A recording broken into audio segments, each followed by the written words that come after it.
Ce documentaire est déconseillé aux moins de 16 ans. Certaines images peuvent heurter la sensibilité des plus jeunes ainsi que des personnes non averties. Il est composé de plusieurs parties et interventions. Vous pourrez retrouver en description sous cette vidéo une liste horodatée des passages en question. Bon visionnage.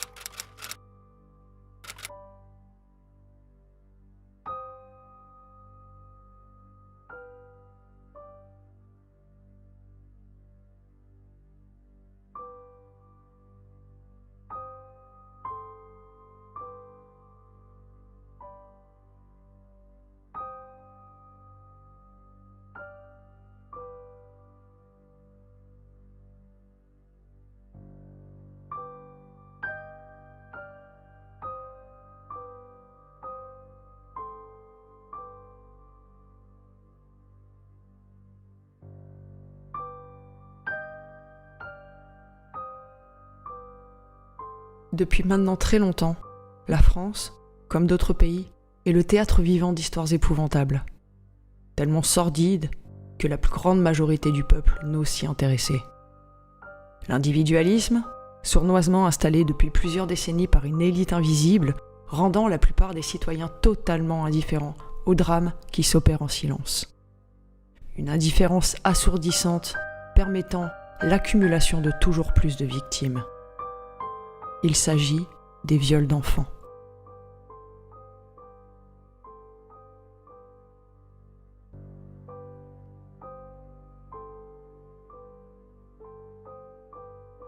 Démarrons par un constat. Sauf en de rares exceptions, les journalistes de tous bords ayant abandonné ce combat depuis maintenant trop de temps, vendant âme et conscience pour le prix de la tranquillité que leur offre ainsi leur hiérarchie, abandonnent l'idée d'aborder ces sujets. Cela eut pour résultat qu'avec les années, le sujet devint tabou et les innombrables victimes virent leur droit de parole leur être soustrait. Nous sommes bien loin des documentaires honnêtes, ou presque, à la Élise Lucet, aux interviews qui ne disent pas tout, à la Beneux, qui, comme ses confrères, n'ose mentionner ne serait-ce que le nom des affaires sur lesquelles il ou elle ont travaillé. Voilà le courage actuel de nos journalistes et de nos médias en 2020. L'argent, l'emploi, la tranquillité, en échange du silence pouvant ainsi contenir la révolte populaire en France contre ces réseaux organisés et gérés au sein même des gouvernements. Mais cela, au prix des victimes toujours plus nombreuses, dont ils ne prennent plus la défense. Voilà l'état du pays. Un pays où le viol des jeunes âmes innocentes et sans défense, l'inceste et sacrifice d'enfants en offrande à une entité que nos gouvernements portent avec fierté et à la vue de tous, sont des crimes sur lesquels nul n'a le droit d'enquêter. À travers ce documentaire, qui ne serait assez long pour exposer l'entièreté de la situation, nous essaierons d'être le plus concis possible, afin qu'il puisse être compréhensible à la plus grande majorité. Il ne sera question de rentrer en détail dans toutes les affaires que nous connaissons. Il y en a bien trop. Mais un tour d'horizon de ces dernières devrait pouvoir retirer le dernier clou de ce cercueil du silence que l'État a mis en place en France avec la collaboration honteuse de la police, de la justice et des journalistes. Viol d'enfants, à quand la fin du silence ? Le 27 mars 2000, Élise Lucet présente le reportage sur Pierre et Marie.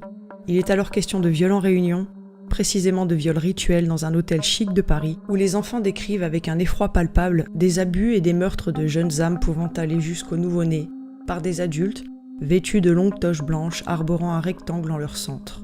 Toute l'affaire est anonymisée, allant jusqu'à taire le nom de la juge Collabo, qui prononcera le non-lieu. Dès lors, nous pouvons sentir l'odeur, même à cette époque, du lourd silence qu'entourent les affaires des réseaux pédophiles, pour ne pas dire pédosataniques. Toutes les personnalités mêlées à cette investigation sont, de façon très opaque, dissimulées derrière un anonymat insoutenable. Suspects, coupables, juges, magistrats, tous à la même enseigne. Suite à la mise sur écoute du père en question, nous apprenons qu'il aura le bras suffisamment long pour connaître directement depuis le bureau du juge et du procureur l'avancée de l'enquête.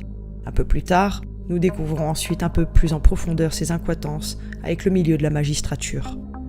À ce stade, nous pouvons déjà palper la corruption qu'occupent ces milieux, mais surtout le lien répété selon les affaires entre ces personnes suspectées d'appartenir à des réseaux pédophiles et les plus hautes instances judiciaires de notre pays. Les experts mandatés pour examiner les accusations des enfants seront tous formels. Ils ne mentent pas. Pourtant, aucun de leurs rapports ne sera pris en compte durant le procès. Les écoutes téléphoniques, quant à elles, seront éludées, mettant bien trop en évidence les liens entre l'accusé et les services mêmes qui seront en charge de rendre un jugement. Sans trop de surprise, un non-lieu sera rendu avec la mention de rétablir le partage de la garde des enfants avec le père accusé. La mère essaiera malgré tout de se battre jusqu'au bout et obtiendra en Suisse, auprès de Georges Glatz, responsable de l'association du CID, le témoignage pouvant faire réouvrir le procès grâce à des enfants victimes dans d'autres affaires qui, sur photo, pointeront du doigt les mêmes accusés. Mais même munis de ces nouvelles preuves accablantes, l'appel en France ne passera pas. La mère, devant alors partager à nouveau la garde des petits, n'aura d'autre option que la fuite du pays pour les mettre à l'abri. En fin d'émission, un débat eut lieu sur le plateau de France 3. Complaisance avec la direction de la police et la manière dont fut traitée l'investigation, soutien défectible des juges et magistrats qui rendirent le verdict de non-lieu, rapport psychologique soutenant que les enfants ne mentent pas, éludés dans leur intégralité, corruption évidente de la magistrature passée sous silence. Mais le couperet tombera malgré tout. Martine Bouillon, substitut du procureur au tribunal de Bobigny, balancera au milieu d'un plateau honteux et mal à l'aise qu'elle a connaissance de charniers d'enfants en région parisienne. Cette confidence lui coûtera sa carrière. Dès le lendemain matin, dans l'urgence et l'angoisse, toutes les autorités en place démentiront. Mais le Conseil supérieur de la magistrature, dans lequel siège le président de la République de l'époque Jacques Chirac, n'en restera pas là. Ils ne laisseront pas impunis ce qui pourrait les faire tomber, tous, et ainsi, la sanction tombera le même jour, moins de 24 heures après la projection du reportage. Martine Bouillon sera d'abord mutée de la région parisienne. À présent bâillonnée, elle ne s'exprimera plus sur les tenants et aboutissants de ce qu'elle eut le courage de dire sur le plateau. Une proche de Pierre Mazet, l'homme qui eut la grande présence d'esprit de numériser le documentaire avant qu'il ne soit complètement enterré, aura un contact avec une personne ayant réussi à approcher Martine Bouillon pour obtenir plus d'informations sur l'après de ses déclarations. Elle lui confiera les mots suivants.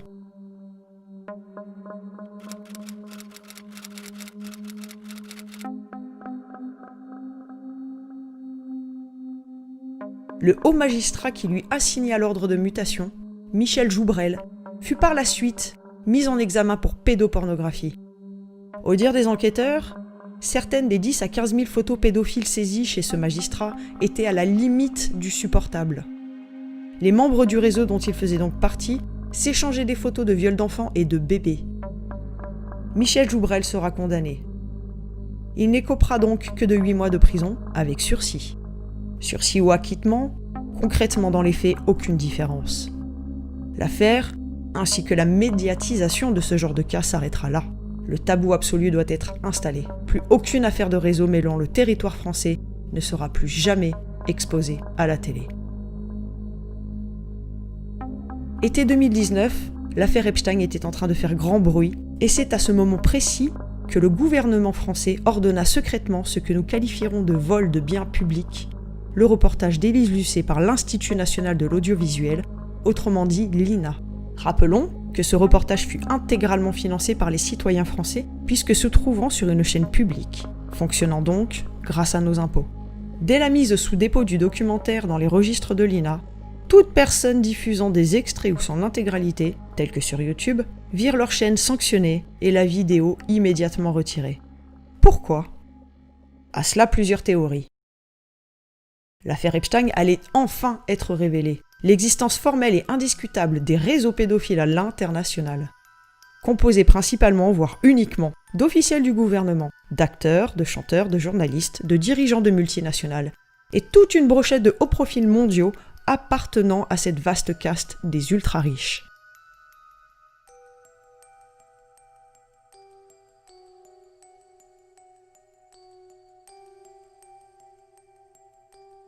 La vaste majorité d'un peuple totalement sous perfusion, à la limite de la léthargie, nourri de mensonges à outrance de la part des autorités et de leurs sous-fifres médiatiques, ayant pour unique objectif la désinformation du public, n'allait pouvoir taire une telle affaire. Comment l'aurait-il pu ? L'affaire faisait les gros titres à travers le monde. Et si dans un réveil brusque, une partie de la population se penchait sur le sujet, c'est sur viol d'enfants probablement, le reportage d'Élise Lucet qu'il tomberait. Bien que vieux de 20 ans, il fallait absolument empêcher toute diffusion de ce reportage. N'oublions pas que l'avocate du père de Pierre et Marie se nommait Monique Smadja Epstein. Vous comprenez où se situe le problème ? Des individus curieux de savoir de quoi il est question, interrogeant par des mots-clés contenant Epstein les moteurs de recherche ou YouTube, pourraient tomber sur des traces de cette vieille affaire. Permettre aux gens de relier dans leur tête les deux affaires serait un suicide collectif pour la caste en question. Donc, le gouvernement macroniste prit les choses en main et demanda le dépôt du reportage dans les archives de l'INA, le rendant inexploitable et indiffusable. Il s'agit là, comme tout le monde le sait à présent, d'un réseau pédophile, mêlant tout autant à des trafics d'armes, d'uranium, d'espionnage, d'attentats, de corruption, à condition de prendre le temps de remonter l'argent et les sociétés écrans de cette affaire. Pour les médias français, cela se limitera à des viols d'adolescentes.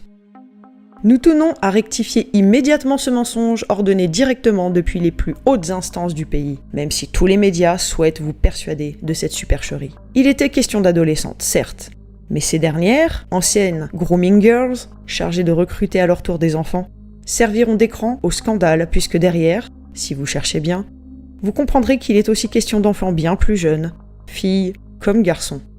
Mais regardez attentivement le timeline de ce qu'il s'est passé avec l'affaire Epstein. Il est arrêté en descendant d'avion de son retour de France. Telle une traînée de poudre, les médias de d'autres pays prennent à leur tour le relais. En France, pas un mot. Il faudra attendre septembre 2019. Là, Marlène Schiappa, auteure de livres porno et ministre de l'égalité homme-femme, réclamera une enquête. Une question légitime, de qui se fout-on ? Telle une pièce de théâtre, ils nous joueront du haut de l'Élysée une scène stupide et grotesque de désaccord entre ceux qui réclament une enquête et ceux qui ne le désirent pas. Si vous avez cru à cela, je vous arrête immédiatement. Il n'y a aucun politique français qui désirait que l'on s'attarde sur cette affaire et encore moins d'ouvrir une enquête. Mais il fallait une protestation fictive et Marlène Schiappa prit le rôle de la grande justicière. Amusant, pour ne pas dire pire. Celle qui prône l'éducation sexuelle des enfants en bas âge, franc-maçonne à la grande loge féminine parisienne, qui est assez naïf pour le croire. Alors penchons-nous sur l'enquête en France. Le tour est rapidement fait. Seuls les Français mentionnés dans les journaux internationaux les plus connus seront cités dans les médias collaborateurs français. Il s'agira donc du prince pédophile Andrew, Jean-Luc Brunel, Jean-Yves Le Fur sera à peine murmuré, et pour finir, Ghislaine Maxwell. C'est ici que vous pouvez palper sans embâche le scandale et la supercherie. En effet, il y a beaucoup plus de noms très importants que les Français auraient dû entendre et lire sur les grandes pages des médias.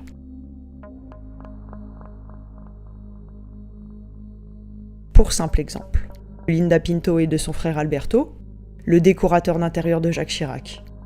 Parlons aussi de Caroline Lang, la fille du pédophile notoire Jacques Lang. Ce dernier, ironie du sort d'être un imbécile, confiera à un journaliste avoir dîné plusieurs fois dans l'appartement avenue Foch de Jeffrey Epstein.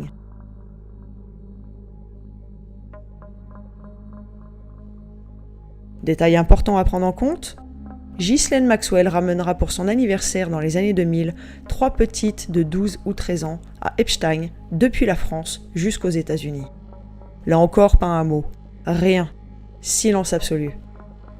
Nous sommes en été 2020, un an s'est écoulé, il n'y a toujours pas la moindre enquête, pas la moindre interpellation, pas le moindre dossier ouvert, et fait absolument scandaleux, toujours pas de juge de nommé, permettant ainsi de ne jamais ouvrir de procès.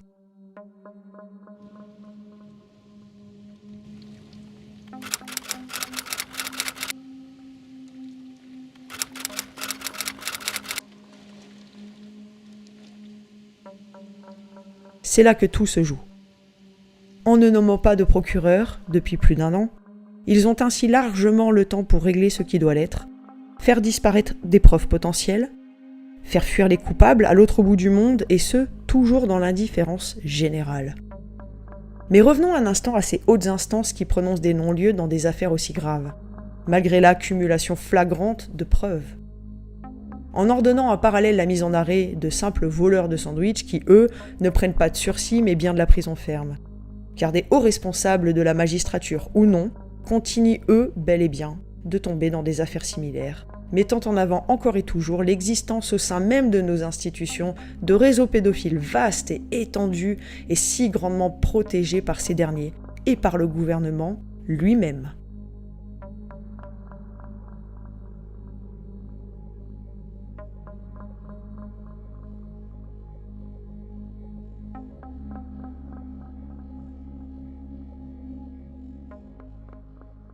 Il y a quelques semaines, un juge, président du tribunal des enfants à Dijon, fut attrapé pour avoir mis sa fille sur un site échangiste pour la faire participer à ses pratiques sexuelles à lui et à sa femme. Son nom, quant à lui, sera passé sous silence absolu.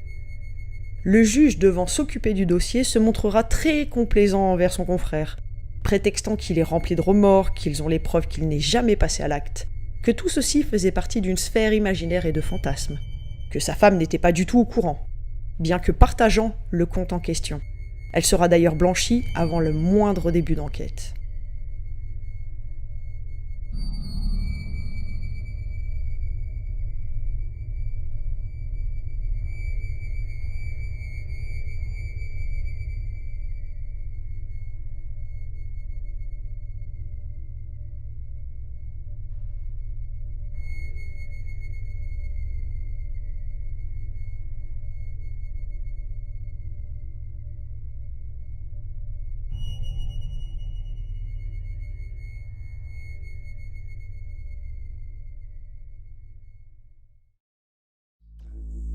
Ils ont enterré l'affaire espagnole, Opération Trinity. Seul Spoutnik écrira quelques rares lignes en français. 2 Français à la tête de ce réseau, mettant en lumière plus d'1 million de fichiers pédos. Un réseau qui était en train, grâce au soutien des services sociaux espagnols leur procurant des jeunes garçons, de mettre en place des formules voyage tout compris pour le Maroc, où les petits garçons allaient être fournis avec le voyage, l'hôtel. À présent, il est l'heure de dévoiler notre enquête sur ce réseau. Nous avons cherché des médias, des policiers, des journalistes, prêts à nous seconder pour faire exploser l'information. Nul n'a répondu présent. Alors aujourd'hui, nous prenons ce risque, seuls et sans filet, et nous allons vous dévoiler ce que nous avons trouvé. Les réseaux ne doivent plus être protégés, et notre engagement dans ce combat nous impose de l'exposer, peu importe les risques. D'abord et brièvement, sachez que ce réseau opère depuis au moins 40 ans. Les têtes changent, certaines têtes tombent, mais le réseau prospère à travers le monde et en Europe depuis des décennies.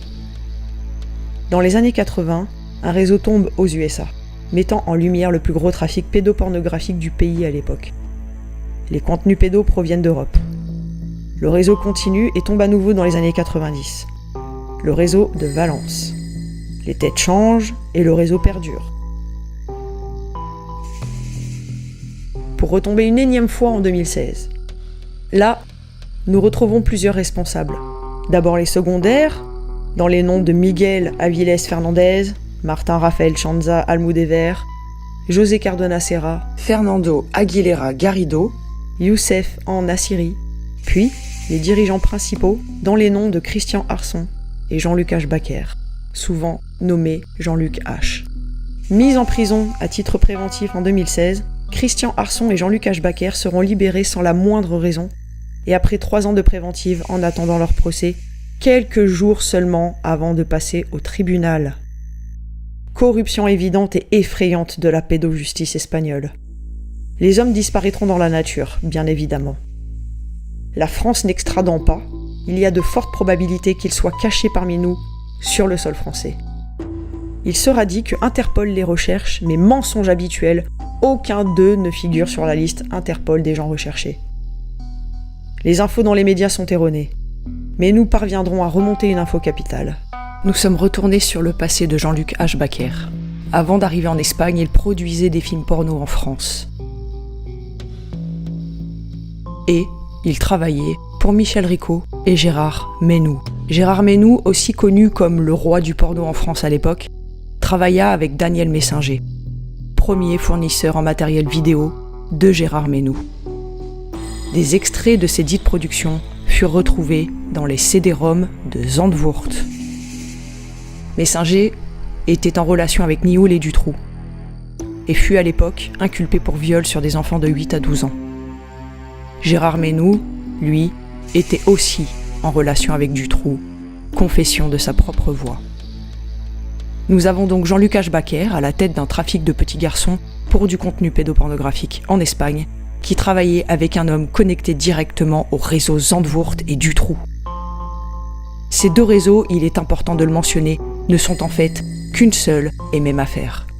Dutroux ou Zandvoort, c'est la même histoire, les mêmes personnes impliquées, et là, nous avons sous la main un homme qui travaillait au tournage de films porno, révélé à l'époque comme dissimulant de la pédopornographie. Vous faites le lien ? On pourrait croire que déjà tout ceci est énorme. Pourtant, ce n'est pas tout. Loin de là. Est-il nécessaire de mentionner qu'en plus de tout cela, après plusieurs années de préventive, ils furent libérés juste avant le procès afin de pouvoir s'échapper ? De quoi avait-il peur ? Quel nom aurait-il pu donner ? Quel réseau cachait-il ? Les connexions sont rapides. Dutroux, Zandvoort, Trinity, encore une fois, le même réseau. Nous venons de tomber sur une affaire qui n'est autre que la descendance même de Zandvoort et Dutroux réunis. Le réseau opérait caché derrière une société que les journalistes nommeront HOM. La société n'existait pas. Alors, jouant avec l'algorithme de Google, en modifiant le nom, en retirant, en ajoutant des lettres, nous trouverons le Saint Graal. La société porte en réalité le nom de HCOM Production SL. Elle est domiciliée au 46 rue Tapioles à Barcelone.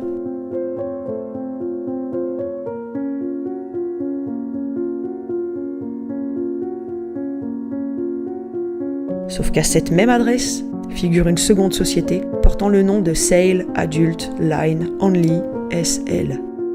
Traduisons, vente adulte seulement. Cette société appartient à Frédéric Ernest né Sanson.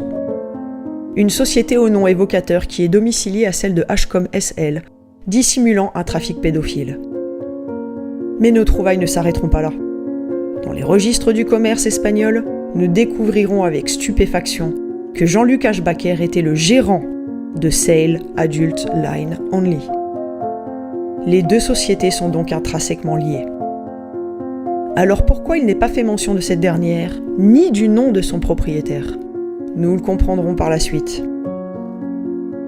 Nous recherchons donc tous les Frédéric né Sanson du monde entier, précisément Frédéric Ernest né Sanson. Le deuxième prénom de cet homme vaut de l'or. Nous trouvons en France un Frédéric né Sanson.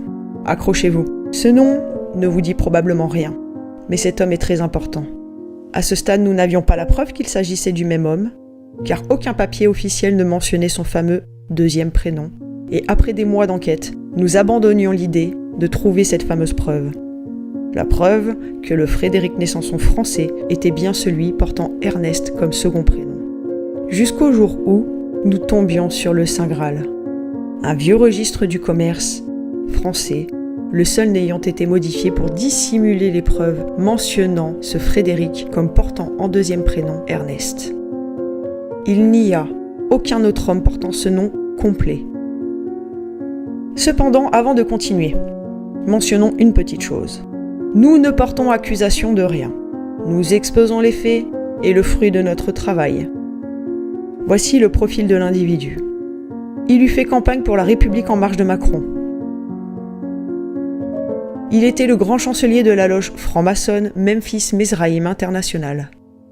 L'homme, sur son profil Facebook, est très souvent en vacances au Maghreb, lieu où le réseau espagnol avait prévu de monter ses hôtels all-inclusive pour pédophiles. Et accrochez-vous encore. Il a une société parisienne se situant à 5 numéros de l'appartement de Jeffrey Epstein, avenue Foch. Cela fait beaucoup trop pour croire que tout ceci est une coïncidence. Qui était à la tête de ce réseau ? Qui était le patron de Jean-Luc Ashbacker et Christophe Arson ?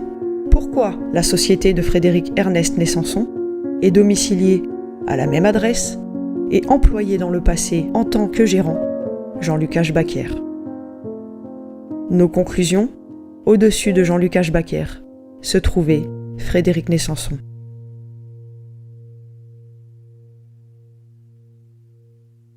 Rappelez-vous, ils ont enterré l'affaire Dutroux en Belgique, allant jusqu'à éliminer les témoins. 30 témoins assassinés, passés sous la coupe du suicide. Remplacement du juge qui semblait enclin à offrir la justice, menace de mort afin que son travail ne soit pas fait correctement. Les hauts profils accusés ne seront jamais investigués. Bref, un scandale judiciaire qui reste à ce jour impuni. Ils ont enterré l'affaire Zandvoort. L'homme les ayant découverts sera fortement puni. Monsieur Vervlossen, jeté en prison pour ne s'être soumis à la pression, sera jugé pédophile et décédera derrière les barreaux. Pour la justice, les victimes n'existent pas. Les parents français reconnaissant leurs enfants sur les CD-ROM recevront l'insulte que ce sont des sosies. La ministre Guigou mentira en plein direct durant le journal télévisé français, se disant prête à recevoir les CD-ROM pour les étudier, alors qu'elle les possédait depuis plus d'une année. Ils sont dans le CD-ROM que nous ne disposons pas. La justice a demandé, y compris aux journalistes, qui peuvent posséder ce CD-ROM, de les communiquer à la justice. Tout le monde ment. Personne n'enquête. Le parquet de Paris, par l'intermédiaire du juge Yvon Talec, qui dira, et je cite, que la plupart des clichés pédopornographiques furent pris avec l'accord des enfants et des parents, que les photos sont vieilles, qu'il faut minimiser. Ils concluront tout cela avec Frédéric Malone, commissaire divisionnaire de la direction centrale de la police judiciaire qui, à l'époque, nous affirmera sans cligner de l'œil que les réseaux n'existent pas. Ils ont enterré l'affaire Ami de Lisa, usant d'un stratagème bien trop connu et si répétitif de l'incrimination des dénonciateurs. Ce n'est plus les réseaux qui tombent et les pédophiles qui sont jugés. Non, en France, ce sont les dénonciateurs et lanceurs d'alerte qui sont emprisonnés. Ils ont enterré l'affaire du Corral, où il est possible de retrouver toute la petite brochette pédophile de l'Élysée, Jacques Lang y compris. Monsieur Olindre, à l'époque, dénonçant que ce dernier eût sodomisé un jeune garçon handicapé, la tête dans un seau de merde, jusqu'à ce que mort s'ensuive. Ils ont enterré l'affaire Doutreau, blanchissant tous les accusés, omettant de parler du réseau similaire qui s'opérait à 2 immeubles de là, et ne préciseront jamais que certains sont retombés pour des faits similaires. Étrange pour de soi-disant innocents.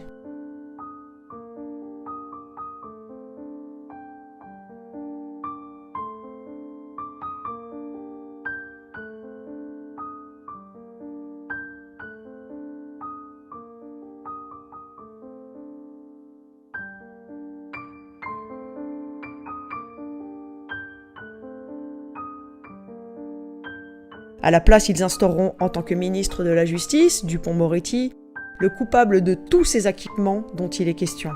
Personne ne semble faire le rapprochement qu'un tel avocat fut désigné pour représenter un groupe de pédophiles sans le sou et vivant en HLM.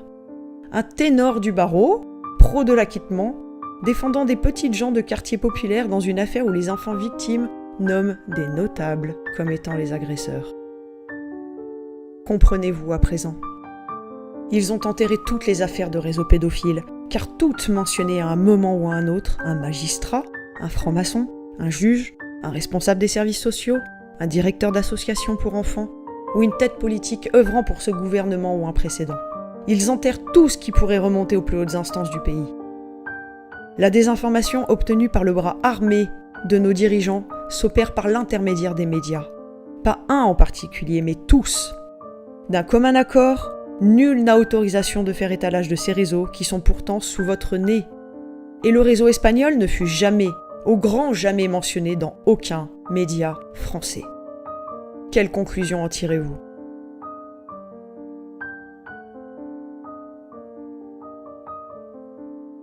Nous sommes allés à la rencontre de ceux qui, sur différents plans, à leur manière, tentent de lutter contre toute cette gangrène mise en place depuis des décennies, avec le consentement ou la passivité de la population.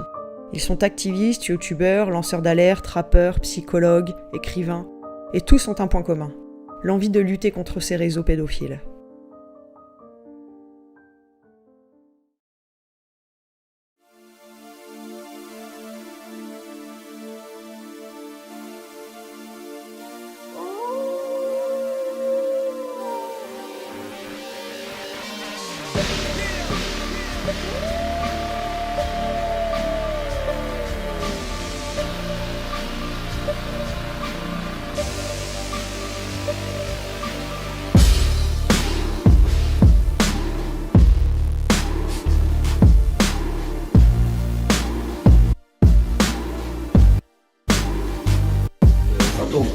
tourne, action, hop, tac tac. Attends. Donc on fait cette vidéo pour F Society. Qui nous sommes SKS Crew. Donc c'est un groupe de musique, un groupe de potes où on fait de la musique. On est orienté sur le rap plutôt. Ça. Un groupe engagé, même si on n'aime pas vraiment le terme, ça fait un peu super-héros, mais disons qu'on fait ça avec le cœur et qu'on aime bien évacuer les choses qui nous touchent à travers l'écriture, la musique, les thèmes qu'on aborde, voilà. C'est un groupe qui existe depuis 2001. 2001. Depuis 2001. Et c'est vrai que depuis 2001, on a commencé un peu le rap justement pour exorciser tout le mal-être qu'il peut y avoir en nous, déjà en tant que jeune, après en tant que jeune adulte et après en tant qu'adulte. Voilà, donc on a trouvé le moyen de se défouler, de dire tout ce qui nous dérange par le biais de la musique. On a toujours été aussi comment dire, révolté par rapport aux injustices, tout ce qui est injustice dans le monde, quelle qu'elle soit. C'est quelque chose qui nous touche, qui nous pousse à avoir un cri du cœur un petit peu, je pense.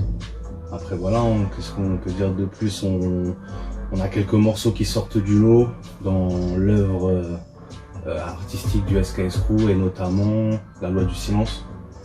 Ouais, déjà Skyrock là, oui. Petit attentat que tu nous... Ça a commencé avec ça d'ailleurs. Ça a commencé avec ça, ouais. Exactement. Donc c'était un freestyle pour la radio Skyrock. À l'époque c'était des trucs par téléphone que tu faisais en direct. D'ailleurs, ils font plus en direct d'ailleurs depuis. Ils font plus en direct depuis ça, c'est vrai. T'as cassé le délire. Hein. Et juste un dernier petit mot également que je voudrais adresser à monsieur Pierre Bélanger, qui est un sataniste, pédophile, incestueux. Ok, vas-y, coupe, attends, c'est bon. Il n'y a plus de direct, il y a un décalage de 10 minutes, je crois, un truc. C'est ça. Et du coup, on avait profité de cette petite porte ouverte pour faire passer un message. Le message est passé pendant le freestyle et au moment de faire les dédicaces, il y a une dénonciation par rapport à Pierre Bélanger, donc qui est le patron de cette radio-là, qui a des casseroles de choses un petit peu obscures derrière lui. Ouais. Et donc cette intervention a été censurée en direct et ça a fait un espèce de buzz auquel on ne s'attendait pas. Ça c'est la première fois où réellement on fait parler de nous. Après il y a eu, suite à cette censure-là, le morceau Le Lot dans la Bergerie, qui a renfoncé le clou, on va dire, pareil, avec qui a été plutôt bien reçu. Et après, c'est La Loi du Silence, en fait. Ça, c'est les 3 strikes. Exactement, ouais. C'est des sons qui n'ont pas été faits pour buzzer, mais c'est vrai que c'est des sons qui ont fait parler, qui ont beaucoup fait parler à l'époque et qui ont été beaucoup partagés et relayés par des médias dissidents de l'époque. Et ça fait parler, ça a permis aux gens de s'intéresser à nos œuvres, à nos morceaux. On a nos métiers respectifs qui nous permettent de gagner nos vies et c'est vraiment un passe-temps. Un défouloir. Ouais, un défouloir. Vu la période actuelle qu'on vit, c'est vrai que arrêter, ça va être compliqué. D'ailleurs, quand on a commencé, on savait même pas, c'était pas spécialement le créneau engagé, c'est naturellement qu'on parle de sujets qui nous touchent. Voilà, donc depuis 2001. Et après par rapport au réseau pédophile et tout, ça c'est plus quand vous avez décidé de bosser sur le morceau La Loi du Silence, où il y a eu un travail de recherche qui a été fait. Ah, si on reste sur le créneau, si on vient sur le créneau de la pédocriminalité, c'est vrai qu'on voulait faire un morceau sur les pédophiles, mais pas sur les pédophiles, les psychopathes qui ont un grain dans la tête. Enfin, tu me diras, tout pédophile a un grain dans la tête. Mais on voulait vraiment aborder le thème des réseaux pédosatanistes, des élites du pays et du monde d'ailleurs. Et c'est vrai qu'on a commencé à faire des recherches. C'est un morceau, pour l'écrire, on a mis à peu près 2-3 mois. C'est-à-dire que je crois que c'est un des morceaux où on s'est plus pris la tête, parce qu'on voulait pas dire n'importe quoi et partir sur des éléments factuels. Donc on a fait des recherches, on s'est fait très très mal à la tête et au cœur, ouais. Parce que c'est violent, c'est d'une violence, c'est même incroyable. On a vu des choses. Pour l'écriture, déjà pour vous, l'écriture c'était complexe. C'était complexe. À digérer, et pour le montage du clip, là je vais parler en ce qui me concerne, parce que moi je suis pas sur le morceau, mais j'ai contribué au montage du clip. quand tu reçois les rushs des nombreux documentaires, il faut que tu tries, que tu regardes intégralement pour savoir quelle partie tu vas prendre, tu vas intégrer dans le clip de La Loi du Silence. Ça fait un... Ah, cette période-là, on s'en souvient encore, c'était 2014. 2014, je crois. 2014. C'est que déjà, le morceau, on l'a réduit. Il était censé être beaucoup plus long. On l'a réduit et à un moment, on s'est dit on arrête. Parce qu'on était parti vraiment, on s'était focalisé sur ce thème-là, sur les recherches. Et plus tu creuses, plus tu trouves des trucs de dingue. Plus tu creuses, plus tu trouves des trucs de dingue. Et au final, franchement, c'est quelque chose d'assez... c'est dur pour des personnes un peu sensibles, un peu fragiles. Ça peut même, je pense, poser des problèmes. Ça peut être... T'en fais des cauchemars faciles. Hein. C'est une torture. Après, le truc qu'il y a, c'est que quand tu es pas au fait des détails de ce genre d'affaires, et que tu dois tout assimiler en très peu de temps, c'est un dématrixage agressif et hyper rapide. En tout cas, à l'époque, on se disait, il faudra quelques années avant qu'on remette les mains dans un thème similaire. Ouais, c'est des choses inconcevables en fait. C'est des choses qu'un être humain, quelqu'un qui s'est jamais renseigné sur justement les réseaux pédosatanistes, tu lui dis, il va dire c'est pas possible, t'es complètement barjot, c'est impossible de pouvoir faire des actes tels sur des nourrissons par exemple. Contre nature. Rien qu'en reparler, rien qu'en reparler là justement, ça fout les nerfs. Donc voilà, ce morceau 2014. Quand il est sorti, on était étonnés. Je crois que la première journée, ça commence à monter. Et à 250 000 vues, ça a sauté notre page YouTube. Ah, il a été striké, ouais. Il a été striké une première fois. On a essayé de le remettre en ligne. C'était impossible. D'où YouTube qui nous a dit si on le remet, notre chaîne elle saute. Elle strike. Mais pourtant on avait activé... tu sais, le truc de moins de 18 ans. Hein. Moins de 18 ans, c'est-à-dire si t'es mineur, tu pouvais pas regarder la vidéo, fallait que t'aies un compte YouTube, etc. On avait quand même mis en garde aussi du contenu que tu pouvais trouver dans cette vidéo-là. Pour le public jeune, pour le jeune public. C'est ça. Et malgré ça, la vidéo a striké, alors que c'était des rushs basés sur des documentaires qu'on trouvait sur YouTube. C'est complètement incohérent. Et ce qui est marrant, entre guillemets, c'est qu'aujourd'hui, le morceau, il nous appartient plus. C'est qu'il a été publié, relayé par des personnes qu'on connaît même pas spécialement. Et c'est vrai qu'il reste plus beaucoup sur YouTube.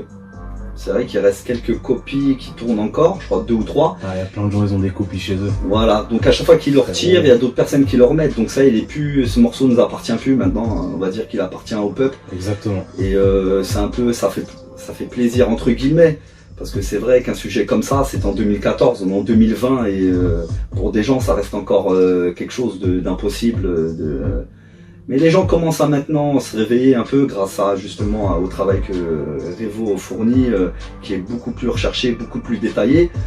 Mais c'est vrai qu'en 2014, on était un peu pris pour des ovnis à l'époque, des complotistes, sachant qu'on n'a jamais été attaqué sur le clip, hein, parce que tout ce qu'on dit pourrait être attaqué, mais bon, c'est factuel. Avec des preuves, comme dit Zirko, qu'on retrouve sur le net. Hein. Nous, on n'a rien inventé, on a juste fait un travail de recherche, on a résumé ça et on l'a mis sous forme de musique. C'est un genre de travail de journaliste en réalité. Ouais. C'est un travail journalistique où tu essaies quand même de vérifier tes sources, et tu te renseignes, et puis du coup tu as une piste et tu creuses cette piste-là, et puis tu découvres autre chose, et ainsi de suite. Et à la fin, nous sur ce morceau-là, c'était essentiellement le dossier Zandvoort. C'est ça. Mais il y en a tellement d'autres. Qui sait, peut-être qu'un jour, c'est vrai qu'aujourd'hui avec tout ce qui se passe, l'affaire Epstein... J'allais t'en parler, c'est du coup, l'affaire Epstein, en fait, ça démocratise un peu aussi le sujet. Aujourd'hui, en 2019-2020, les gens, quand tu commences à parler de réseau et tout, les gens prendront peut-être un peu moins pour un illuminé qu'à l'époque, en 2013-2014, on dit, vas-y, avec tes trucs là, laisse-nous tranquille, tu vois.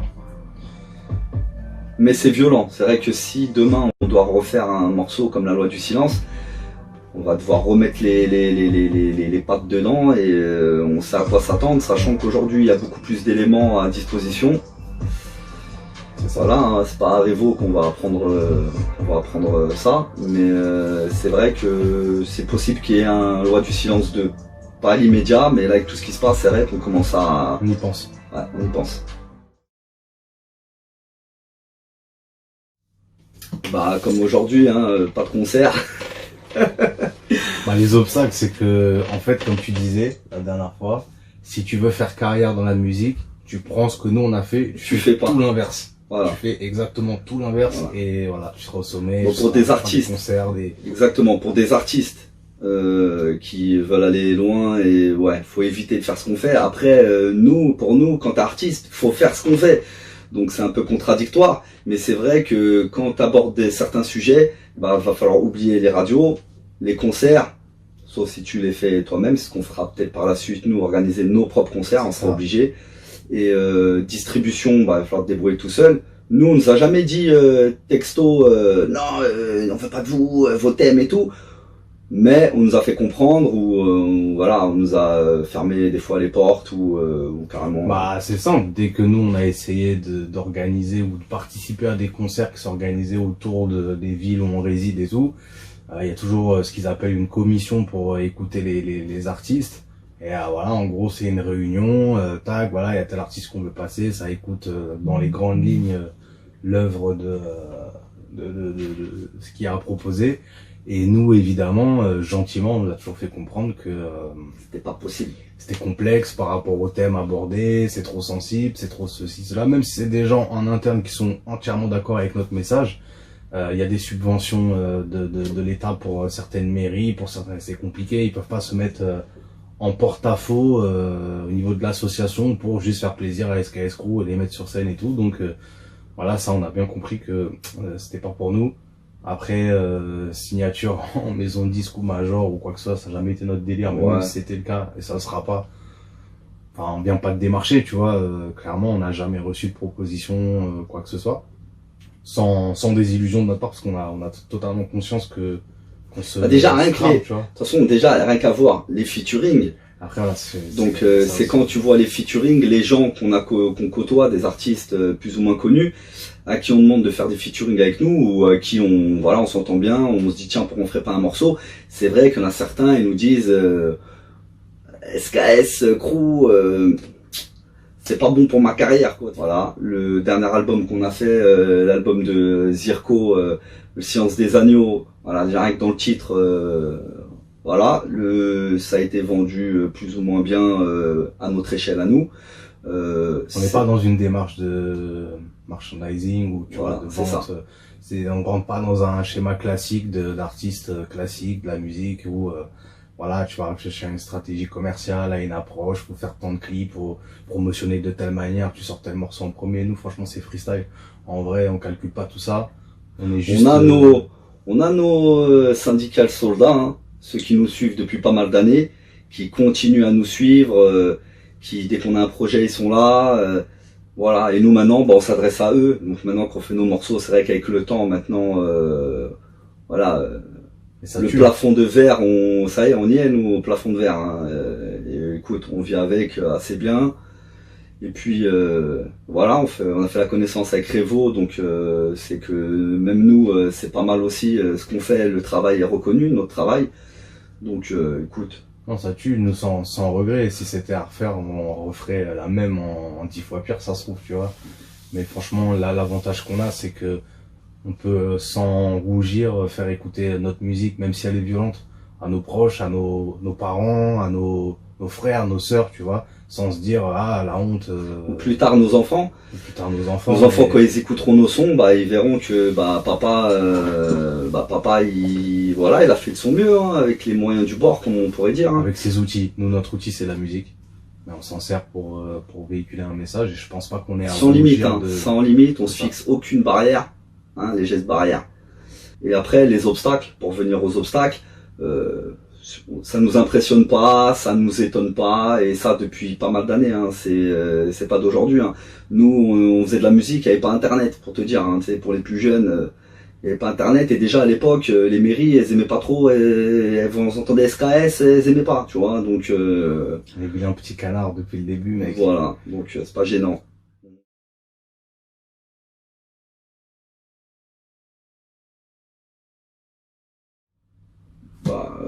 Quand on voit que certaines personnes sont protégées alors qu'ils font des actes inhumains. Ça a toujours été un vrai truc de dire, en tout cas, en banlieue, ça se dit beaucoup, c'est que, tu vois, les braqueurs, les dealers, ils prennent des années de prison ferme Et que les pédophiles, soit ils sont relaxés rapidement, soit Du sursis. ils courent toujours, ça on l'a toujours dit. Et ça continue aujourd'hui. Hein. Et c'est encore plus d'actualité aujourd'hui, t'as envie de dire, c'est un truc de fou, ça se dit déjà il y a des années, tu vois. Et quand tu vois la loi du consentement, tu vois là Amazon, ces discounts qui vendent des poupées d'enfants pour du sexe. C'est pas fait pour des gamines qui vont prendre une poupée. Non, c'est des poupées d'enfants, de nourrissons aussi. C'est incroyable. On est en 2020. Aujourd'hui, on dirait que ça va se démocratiser, ça va devenir banal, ça va devenir normal. Plus, parce que nous à l'époque, on pensait qu'à un moment ou à un autre, les pédophiles, ils vont prendre cher. Et non, on dirait que maintenant, la légalisation, on est plus proche de la légalisation que de la. T'as l'impression qu'ils sont protégés par le haut du panier de la justice. J'ai l'impression que du coup, c'est des fois, on va prendre un exemple, on va le lyncher pour faire bluff, il y a quelque chose qui se passe, mais la plupart des dossiers n'aboutissent pas, ou pas en tout cas à la juste mesure, ou comme ça devrait être, tu vois. Et c'est juste affligeant. C'est juste affligeant. Après, voilà, quand tu commences à creuser là-dedans, tu te rends compte de trucs. On parle même pas de Darknet et de Snuff Movie et ce genre de bail de fou, mais ouais, c'est ça en fait, quand tu te dématrixes et que tu creuses dans ce monde-là, tu découvres que la nature humaine elle est à vomir, pour certaines personnes en tout cas, tu vois. Aujourd'hui, tu peux mettre des corps qui soient déchiquetés sur Facebook, ça va, ça passe avant d'être censuré. Par contre, quand tu commences à parler de réseaux pédophiles, là par contre, loupe pas, hein, dans la minute ton compte il a sauté.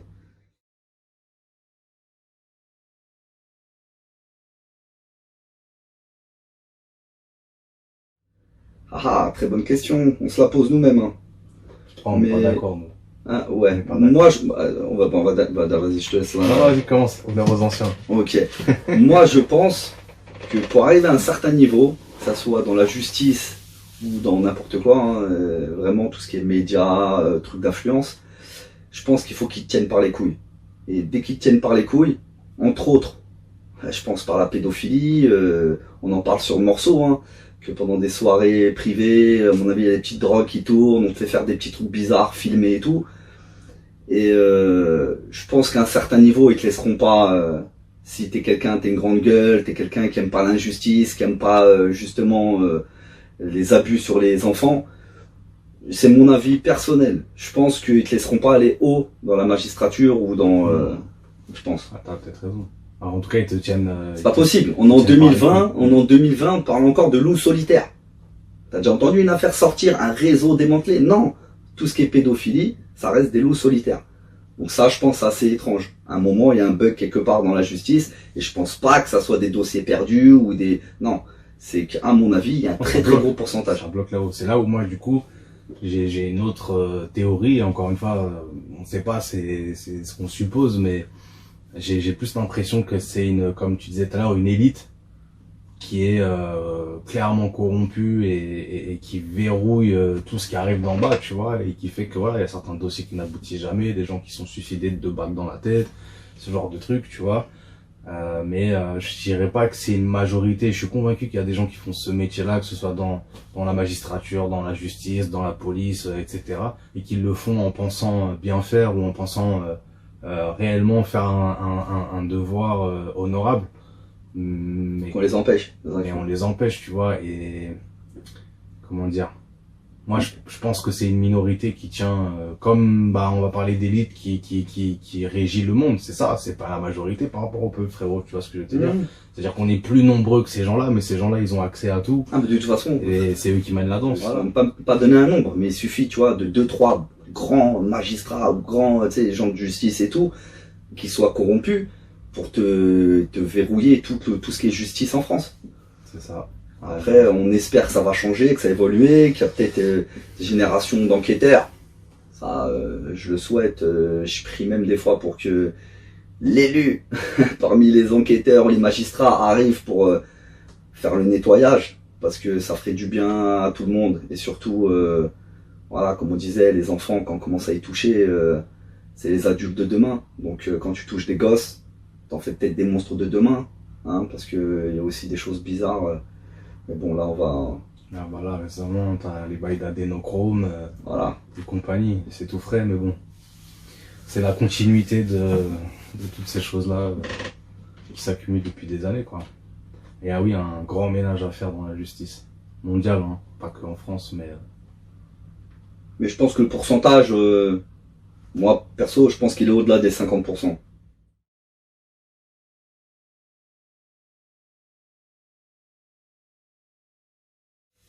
Bah, les gens qui n'ont pas conscience de tout ça, bah, qu'ils éteignent Touche pas mon poste et compagnie, qui se renseignent, l'affaire Epstein, il y a des choses maintenant qui commencent à être médiatisées même par les médias mainstream. Faut après, comme le fil là, de la pelote, là, tu tires. Parce que c'est pareil, s'ils en parlent, c'est qu'ils peuvent plus le cacher. Aujourd'hui, Internet, c'est devenu une source d'information. Il y a beaucoup de conneries, mais il y a beaucoup de vrai aussi. Donc, ils disent un peu des choses qu'ils sont un peu obligés de dire parce qu'ils peuvent plus le camoufler. Ils noient le poisson aussi, ça c'est la grande tendance, c'est-à-dire qu'on va te donner une petite information qui est vraie, noyée dans un tas d'intox et de fausses informations, et du coup, tu penses que c'est une énième douille, et du coup, tu ne sais plus qui croire, qu'est-ce qui est vrai, qu'est-ce qui est faux, qu'est-ce qui est illuminé, qui est terre à terre. Ils ont réussi, ils sont trop forts. Exactement. Après, regarde, tu vois, la lampe elle s'est allumée là. Ting. Après, pour quelqu'un qui n'a pas conscience de ça, alors je vais lui demander de se poser une question. Le nombre de disparus qu'il y a en France par jour. Je suis d'accord, hein, il y a des fugues, les jeunes qu'on retrouve, mais renseignez-vous, de toute façon c'est pas des choses qui sont cachées, hein. Tu peux retrouver le nombre d'enfants disparus par jour qu'on ne retrouve pas. Donc quand tu fais le bilan à l'année, le nombre d'enfants qui disparaissent, ok, il y a le trafic d'organes, il y a le trafic d'êtres humains, tout ça, mais creusez. Aujourd'hui, on a toutes les capacités de pouvoir trouver réponse à des questions qu'on ne pouvait pas répondre il y a quelques années. Donc après, les gens, il faut qu'ils se soucient un peu d'autrui. Je sais qu'on est dans un monde individualiste où le but c'est que tu t'occupes que de ta gueule. Mais à un moment, je sais pas, t'as de la famille, t'as des frères, des sœurs, des enfants, des nièces, des neveux. Je sais pas, faut que les gens se soucient un peu d'autrui. Et à ce moment-là, peut-être qu'ils feront des recherches. Tu vois, Hollywood et tout, c'est pareil. Je voulais juste rebondir sur ça, sur le monde du cinéma, le monde de la musique, etc. On dirait que c'est, comment dire, quand tu vas en parler comme ça, sans donner d'exemple et tout, ça peut paraître farfelu, mais on dirait, gros, pour être connu dans le monde du cinéma, on dirait c'est un test à passer. Il faut que tu passes un test comme ça. Je crois que même à l'heure actuelle, même dans la musique, mon ami. Combien sont pourris là-dedans? Il y a des bails des centaines d'acteurs qui sont trempés dans des histoires comme ça. Il y en a quelques-uns qui dénoncent, ils se font fracasse dans tous les sens.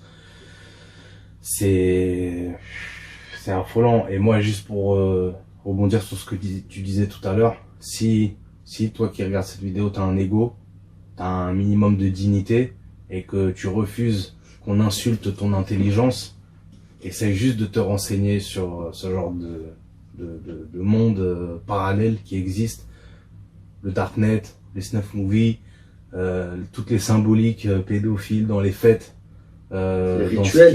les rituels, ce qui est mis aux fenêtres.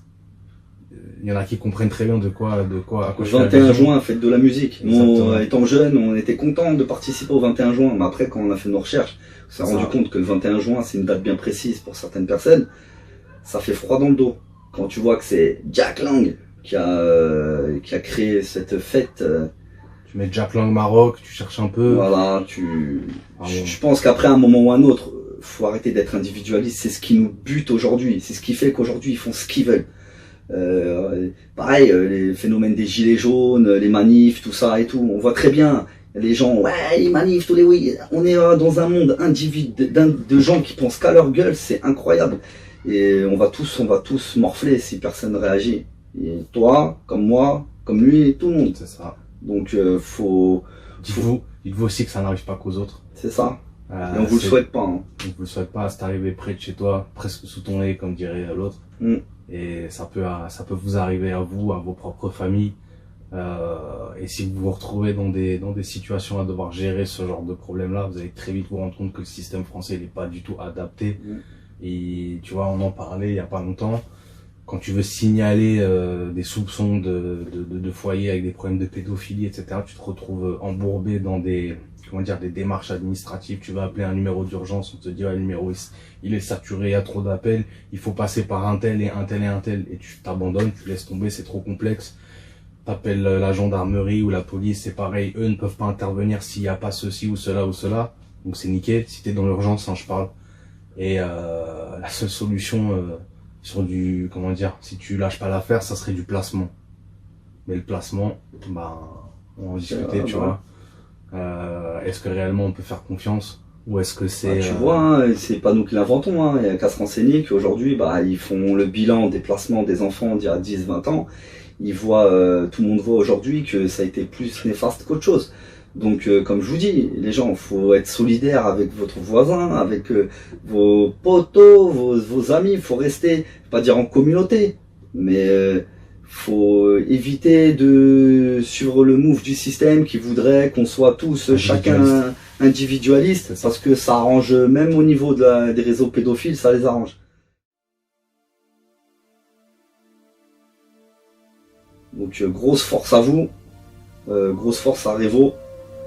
Society. Voilà. Merci beaucoup pour votre invitation. Merci pour votre invitation, merci pour ce que vous faites pour nous, hein, parce qu'on a vu que vous avez mis notre page sur votre site. Pour nous, SKS et pour nous, je dirais même citoyen, parce que être humain, ce que tu veux. Voilà. Un taf de ouf et il en faut des gens comme vous qui sont déterminés beaucoup plus que nous, parce que nous c'est passager, c'est quelque chose qui nous touche, mais c'est passager. Nous en fait on est surtout, la pédophilie, c'est un thème parmi tant d'autres. Exactement. Malheureusement, il y a plein de soucis, il y a les problèmes, vous avez bien vu, pour boucler les fins de mois, on travaille tous, hein, mais on ne gagne pas des milliers et des cents. Hein. On est des, pour certains, électriciens, cuisiniers, voilà, on n'est pas trader ou...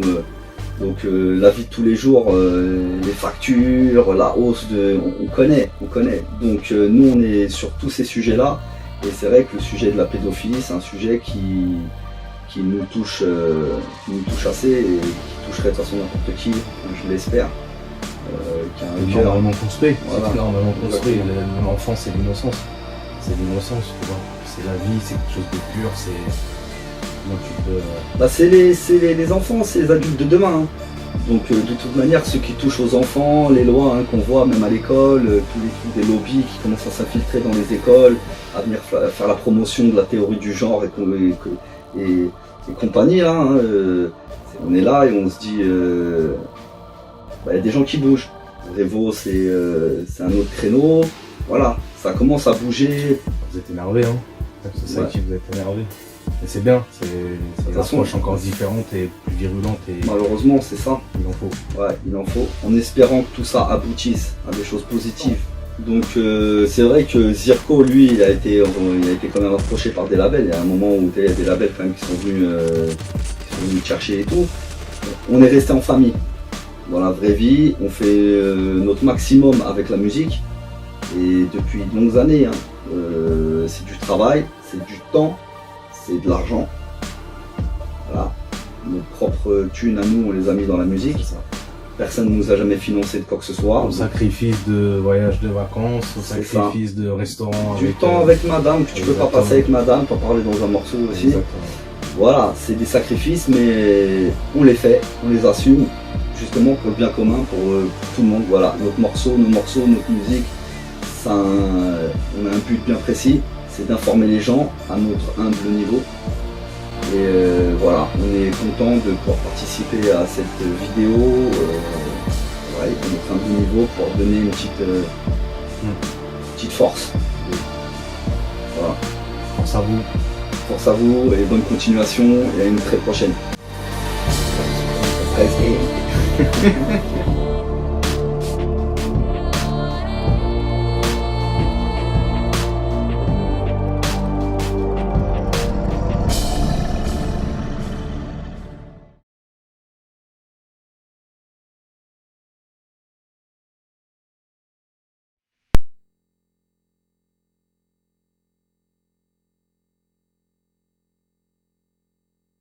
Catholique depuis que la France est catholique. Voilà. Comment je suis venue à rejoindre ce combat? Eh bien, c'est une histoire, c'est mon histoire. J'ai toujours recherché la vérité, j'ai eu quelques difficultés à la faire connaître. Je me suis intéressée pendant longtemps à la situation entre Israéliens et Palestiniens. C'est un sujet qui fâche, qui m'a valu beaucoup d'ennemis et qui m'a vraiment largement bloqué dans ma carrière professionnelle. J'ai voulu devenir journaliste, je n'ai jamais pu passer journaliste. Je pense que, alors ça a été un des drames de ma jeunesse, de voir qu'il y avait autant d'obstacles, et aujourd'hui c'est ma légion d'honneur, c'est-à-dire que le système n'est pas voulu de moi. Maintenant, c'est vraiment à mon honneur, parce que ce qui est devenu le métier de journaliste, c'est vraiment pas ça, c'est vraiment pas comme ça que je voulais le pratiquer. Comme j'ai pas pu être journaliste, je suis devenu écrivain, et j'ai déjà écrit quantité de livres, j'en ai publié déjà 18. J'ai eu 18 de mes livres qui ont trouvé éditeur. Voilà. Le problème quand on écrit des livres, c'est de trouver les lecteurs, et pour trouver les lecteurs, il suffit pas d'avoir un éditeur, il faut la presse. Et moi, j'ai toujours eu la presse contre moi. Toujours. J'ai réalisé en 1991, j'avais 41 ans, le rêve de ma vie, parce que les circonstances l'ont permis, qui a été de venir m'installer à la campagne. J'ai caressé ce rêve depuis ma plus tendre enfance, et je l'ai réalisé à ce moment-là. Et j'ai vraiment cru que j'allais trouver à la campagne le bonheur et l'apaisement et la sérénité. Alors le bonheur, oui, je l'ai trouvé. La sérénité, pas du tout. À peine arrivé, un concours de circonstances m'a fait tomber sur une réalité absolument terrifiante, que je n'avais jamais soupçonnée avant. Et il fallait vraiment que j'arrive à la campagne, et dans cette campagne-là probablement, pour tomber sur la réalité de ce qu'on appelle la pédophilie, et la pédophilie de réseau. Je ne m'y attendais pas du tout, je n'avais jamais entendu le mot pédophile. C'est une dame un jour qui m'a dit Madame, vous n'imaginez pas la puissance de ces gens-là, la puissance des pédophiles. Donc j'ai commencé à comprendre de quoi il s'agissait. Et je suis entrée d'un seul coup dans un monde absolument horrible, un monde d'horreur. J'ai découvert une réalité tellement épouvantable, tellement terrifiante que j'en ai perdu le sommeil pendant un temps. J'ai fini par le retrouver, mais j'ai eu à un moment donné, j'ai vacillé. Je me suis dit, pourquoi est-ce que cette réalité-là tombe sur moi? Personne n'en parlait autour de moi. Le mot n'était prononcé nulle part. Pourquoi est-ce que ça tombe sur moi? Pourquoi est-ce que je tombe sur cette réalité-là? Qu'est-ce que je vais en faire? Alors j'ai eu un bref instant la tentation de refermer le couvercle, de faire comme si j'avais pas entendu, mais ça c'est pas possible. D'abord c'est pas moi, et en plus de ça je pense que c'est complètement anti-naturel, c'est pas possible. Quand on tombe sur une réalité comme ça, eh bien il faut en faire quelque chose. Moi j'ai décidé que puisque j'étais tombée dedans, même si je l'avais pas voulu, j'ai pleuré, j'ai enragé, j'ai levé le poing au ciel en disant pourquoi moi? Et puis j'ai décidé de prendre le taureau par les cornes et d'enquêter et de chercher la vérité à ce propos, de chercher la vérité, de la faire connaître autant qu'il était possible. Ma vie a changé d'un seul coup. Il y a un avant et un après la découverte de choses comme ça. Donc en fait, le choix qu'on fait quand on découvre ça, c'est le choix de la tranquillité ou du combat, mais la tranquillité elle est perdue de toute façon. À partir du moment où on sait la tranquillité elle est perdue, donc il reste plus que le combat ou la lâcheté. Bon bah moi j'ai choisi le combat avec mes armes, j'ai pas pris les armes.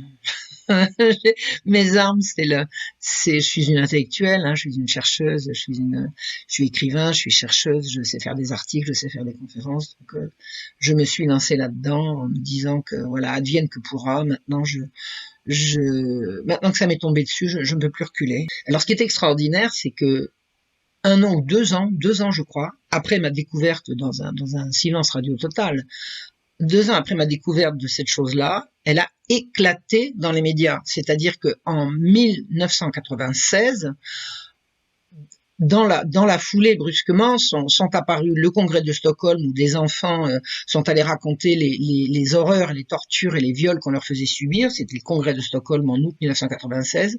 Il y a eu l'affaire Marc Dutroux à la fin de l'été avec cette marche blanche extraordinaire de parents belges qui réalisaient qui prenaient conscience que des enfants enlevés, que des enfants étaient enlevés et servaient à des prédateurs sexuels et que ça semblait toucher le cœur de l'État. Vous avez eu également plusieurs scandales en France comme l'affaire Taureau Bravo ou l'affaire Ado 71 où des gendarmes et des policiers ont vraiment amené au public le résultat d'enquêtes terrifiante, qui montrait que dans la campagne profonde, des notables s'arrangeaient pour profiter d'enfants, pour les violer. Mais pour violer des enfants, il faut les enlever, il faut les arracher à la responsabilité de leurs parents. Enfin, brusquement, le mot pédophile est arrivé à la une des journaux.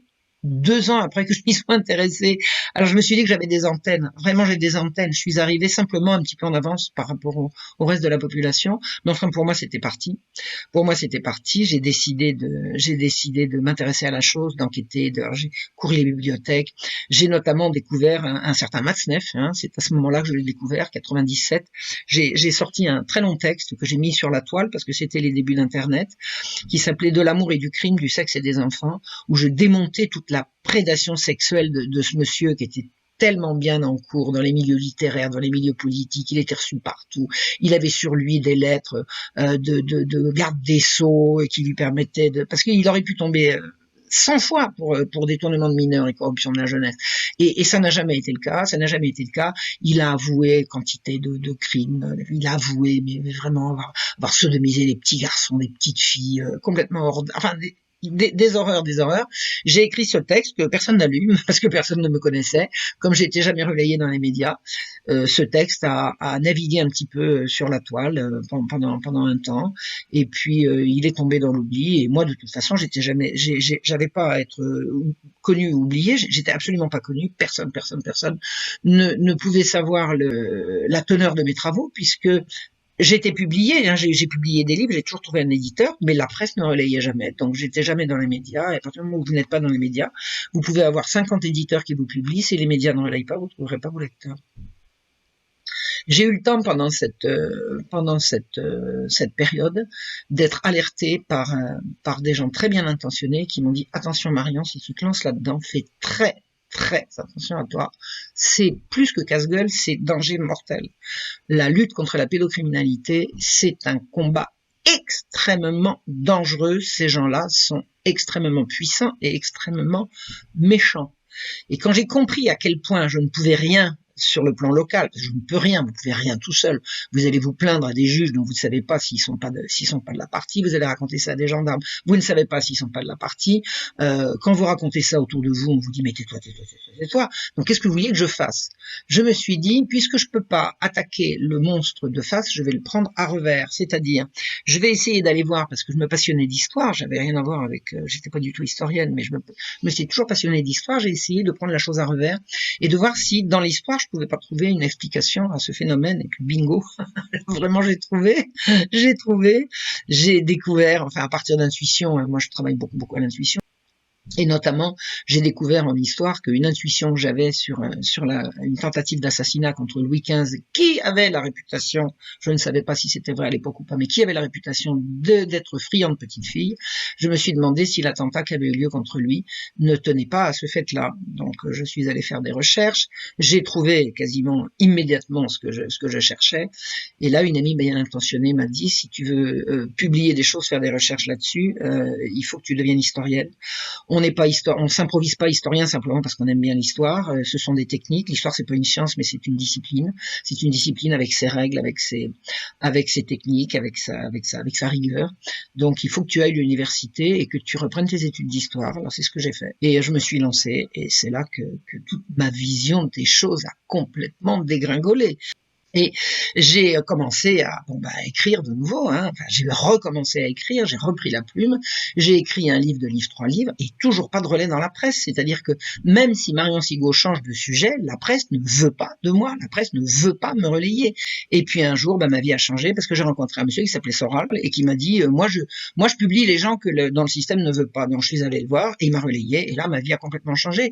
D'un seul coup, j'ai rencontré mon public. Alors les articles que je faisais étaient lus, les conférences que je faisais, on se bousculait pour y aller, les livres que j'écrivais, il y avait des files interminables pour me les faire signer à des salons du livre ou à des rencontres avec des lecteurs. Ma vie a complètement changé. Donc qu'est-ce que j'ai fait à Égalité et Réconciliation pendant près de 10 ans? La même chose que ce que je faisais avant, mais avec le public. Donc Soral m'a passé la parole et ça s'est très bien passé. Récemment, il me l'a reprise, donc je suis parti. C'est aussi simple que ça.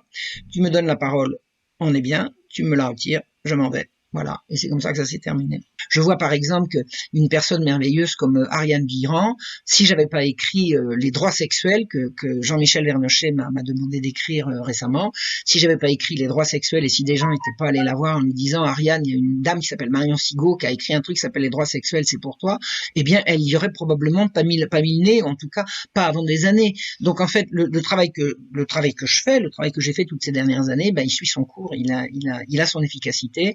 Je ne cherche pas la gloire, je cherche l'efficacité. Je pense que l'efficacité, je l'ai trouvée. Donc j'ai atteint mon public, mes livres ont trouvé leur lecteur. Pendant toutes ces années, j'ai fait des rencontres. Ces dernières années, j'ai fait des rencontres merveilleuses. J'ai rencontré notamment Judith Reisman, qui m'a ouvert les yeux sur la réalité de ce qu'a été la grande révolution sexuelle des années 50-60. Hein. C'est une imposture à l'échelle mondiale, organisée par les grandes agences des Nations Unies. Hein. C'est mondial. Il y a un complot mondial contre la morale publique et c'est l'ONU qui est à la tête de ça.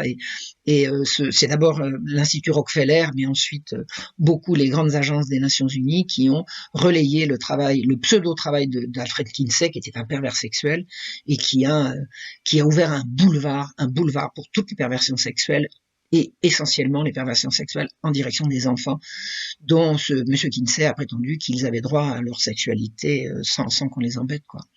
Et en fait, la sexualité des enfants, c'est la sexualité des pédophiles. Les enfants n'ont pas à avoir de sexualité, les enfants sont pré-sexués. Les enfants, ils sont sexués parce qu'ils ont un sexe masculin ou féminin, contrairement à ce qu'on veut bien dire aujourd'hui, mais ils ne sont pas sexuels, puisque l'enfance est précisément la période de la vie qui précède l'activité sexuelle. Et à l'heure actuelle, le monde est parti, et j'ai écrit ça dans mon livre Les droits sexuels, hein, que j'ai publié aux éditions Sigest avec le soutien de Jean-Michel Vernochet. Je raconte, texte à l'appui, tous les textes internationaux qui poussent à la promotion du sexe pour les enfants. Et le sexe pour les enfants, c'est la fin de l'enfance, c'est la fin de l'humanité, c'est le bout de l'horreur. Un des instruments utilisés par le système pour avoir des enfants, ce système pédocriminel, pour avoir des enfants. Et le système pédocriminel, il est au sommet il est au cœur de nos pays, de nos États. Alors je dis pas que tout le monde est pédophile, hein, c'est pas ça que je dis. Ce que je veux dire que les pédophiles sont partout, c'est pas la même chose. Et ils sont très efficaces parce qu'ils sont dans les rouages décisionnaires, à la fois sur le plan national et sur le plan international. Ils sont dans les grandes instances internationales. Donc ce système absolument abominable, perdure depuis des années. Alors, j'ai payé pour le savoir, puisque j'ai fait des études d'histoire et j'ai vu que ça fait très très longtemps que ça existe. Moi, j'ai mis à jour les réseaux pédocriminels du siècle de Louis XV. Et ça, je suis sûr de ce que j'avance. J'ai écrit un livre qui s'appelle La Marche rouge, qui raconte tout ça en détail. Je vous assure que les mêmes choses qui se passent aujourd'hui se passaient avant. La différence entre maintenant et avant, c'est que maintenant ça se sait, alors qu'avant c'était le secret le mieux gardé de l'histoire. Et si vous regardez l'atrocité de ce qu'a subi le malheureux Damien, qui a attaqué le roi à une période où on sait que le roi couchait avec des petites filles, dites-vous bien que ça pouvait vouloir signifier à bon entendeur salut. C'est-à-dire que voilà ce qui va vous arriver si vous mettez votre nez dans ces affaires. Et effectivement, il est irresponsable, si quelqu'un dit je vais me battre contre les réseaux pédocriminels, de lui dire vas-y avance. La seule chose responsable à dire, c'est attention à toi, attention à toi. Donc ce combat dans lequel je me suis lancé avec mes petits bras, et puis voilà, j'ai rencontré quantité de gens qui font le même. Maintenant, je suis plus du tout isolé. Quels sont les obstacles que j'ai rencontrés dans cette lutte? Ils sont multiformes. Il y a de nombreux obstacles. Le premier obstacle que j'ai rencontré, c'est mon émotivité. C'est-à-dire que je me bats contre des abominations dont je ne supporte ni le récit ni la vision. C'est-à-dire que je suis extrêmement sensible et je peux tourner de l'œil si je vois des images atroces. Donc, je suis obligé de dénoncer des horreurs que je ne veux pas décrire. Pourquoi je ne veux pas les décrire? Je ne veux pas les décrire d'abord pour me protéger moi. Si j'entre dans ces détails, je vais me faire du mal et je vais être obligé pour résister à ce mal de me blinder, et si je me blinde, je perds la sensibilité qui est également mon outil pour avancer. Donc je me protège en ne voulant ni voir ni entendre des récits atroces. Et d'autre part, je ne veux pas alimenter le sadisme des gens qui se repaissent d'atrocités, parce que c'est quelque chose également que j'ai compris dans ce combat, c'est qu'il existe des gens qui aiment ça, mais qui aiment ça, qui adorent ça. J'ai eu un temps chez moi des gens qui passaient leur journée à aller chercher des atrocités sur Internet. Et quand je leur ai dit à quoi vous jouez, ils disaient, c'est pour dénoncer. Ben voyons, c'est pas pour dénoncer, c'est parce qu'on aime ça, c'est parce qu'on s'en repaît, c'est parce qu'on jouit d'atrocités. Il y a des gens, et c'est en l'occurrence les gens qui nous gouvernent et qui nous dirigent à l'échelle mondiale, des gens qui aiment les atrocités. Donc si je les dénonce, je vais leur donner du grain à moudre, je vais leur donner des satisfactions, je ne veux pas. Donc à la fois je veux me protéger et je ne veux pas donner satisfaction aux sadiques. Eh bien imaginez-vous quand vous écrivez sur des sujets comme ça, c'est un casse-tête permanent. Je pense avoir réussi à écrire sur Damien et à écrire sur la Marche Rouge sans faire plaisir aux pervers qui se repaissent de ça. La deuxième difficulté à laquelle je me suis heurté, c'est l'incrédulité des gens autour de moi. Des gens se sont fâchés avec moi parce que je leur ai dit cette vérité. J'ai des amis qui sont partis en claquant la porte. J'ai des gens qui se sont vissés le doigt sur la tempe en disant Marion est devenue folle. C'est effrayant. Tout le temps que j'ai passé à essayer de convaincre. Mais vous savez, quand vous découvrez un truc comme ça et que vous n'avez personne à qui en parler, mais vous avez besoin d'en parler autour de vous. Quand on découvre une vérité aussi atroce, ça sert à rien de la garder pour soi. Donc j'ai essayé d'en parler autour de moi. Alors il y avait des gens qui m'écoutaient poliment puis qui disaient mais elle est malade, et d'autres qui me disaient mais il y en a qui se sont fâchés contre moi. J'avais notamment une amie qui était chez moi un jour, elle m'a insulté, elle m'a dit mais t'as fini tes conneries, qu'est-ce que tu racontes et tout, je l'ai foutu dehors. Je veux dire c'est effrayant quoi. On peut pas dire la vérité. Et puis regardez aujourd'hui, tout le monde sait que tout le monde sait que c'est moi. C'est moi qui avais raison. C'est effrayant. D'un seul coup, cette réalité est devenue, je peux pas dire banal, mais à ce point médiatique que maintenant, quand on dit pédophile, tout le monde comprend de quoi on parle. Alors je dis pas que tout le monde comprend la vérité, parce que la vérité est dure à atteindre, mais aujourd'hui, on sait de quoi on parle. Alors que jusqu'à 1996, le mot pédophile n'existait pas dans les journaux. Pédophile, ça n'existait pas. Maintenant, ça peut faire les gros titres. Alors, toujours pour en dire, toujours des prédateurs isolés, c'est toujours, enfin bref. La presse, elle est fidèle à elle-même, elle ment, elle cache. Elle cache, elle ment, elle cache. Donc, mais au bout d'un moment, elle est quand même bien obligée au moins d'évoquer le problème. Et à l'heure actuelle, tout ce que j'ai raconté et qui m'a fait tellement d'ennemis et qui m'a, vous savez, je souffrais vraiment de pas être cru. Puis alors on me dit mais faut pas le présenter comme ça. Bon d'accord, alors faut le présenter comment? C'est le sujet que je traite, donc je savais pas comment faire et ça a été vraiment une difficulté. Mais cette difficulté, elle est résolue maintenant. Elle est résolue. Les gens qui veulent se lancer dans le combat maintenant ne vont pas être confrontés à ça puisque maintenant tout le monde en parle, que ça existe et depuis l'arrestation de Jeffrey Epstein il y a 1 an et de sa compagne Ghislaine Maxwell il y a quelques semaines là, c'est un véritable jeu de domino qui est en train de s'effondrer. Hein. Tout est en train d'apparaître. Tout est en train d'apparaître au grand jour. C'est complètement fou ce qui se passe. Vous vous rendez compte d'un sujet qui est resté tabou pendant des siècles, en l'espace de moins de 20 ans, le monde entier est ébranlé par ces révélations. Le prince, le fils de la reine d'Angleterre est impliqué dans ces affaires-là, et si avec lui, les révélations sont en train de tomber comme un jeu de domino, je vois pas comment dire d'autre. Il y a d'autres difficultés, qu'il faut savoir surmonter. C'est quand on prend la mesure de l'étendue de l'horreur, on est tenté par le désespoir. Et ça, c'est exactement ce que veulent ceux qui sont en face. C'est-à-dire que si vous vous dites, ils sont beaucoup trop forts, parce qu'ils sont effectivement très forts, on n'y arrivera pas, eux, ils ont gagné. Donc, le désespoir est absolument interdit. Vous êtes interdit de désespoir. Il m'arrive d'avoir des gros coups de blues et de me dire on n'y arrivera pas et ils vont gagner. Et non. Quand la crise me passe, quand la crise me prend, je me roule en boule et j'attends que la crise me passe et elle me passe très rapidement. Nous allons gagner, c'est une évidence. Tout ce système de pédocriminalité de réseau qui enlève des enfants à travers le monde entier par l'intermédiaire des grandes agences des Nations Unies avec la complicité active ou passive mais des États, tout ce système-là est en cours d'effondrement imminent. Donc, c'est nous qui allons gagner. Mais ça n'est pas aux États qu'il faut faire confiance, c'est pas à nos dirigeants qu'il faut faire confiance. Au contraire, je pense que la chose la plus difficile à comprendre, c'est que les gens qui sont là pour nous protéger ne nous protègent pas et au contraire sont en train de nous enfoncer. Donc, la difficulté, c'est de comprendre ça, mais de ne pas désespérer pour autant du combat. C'est l'inverse. Plus on comprend que ce sont les gens qui nous gouvernent qui sont maléfiques, plus il faut faire confiance à l'humain, à la part humaine qui est en nous, à la part bonne qu'on trouve dans les gens.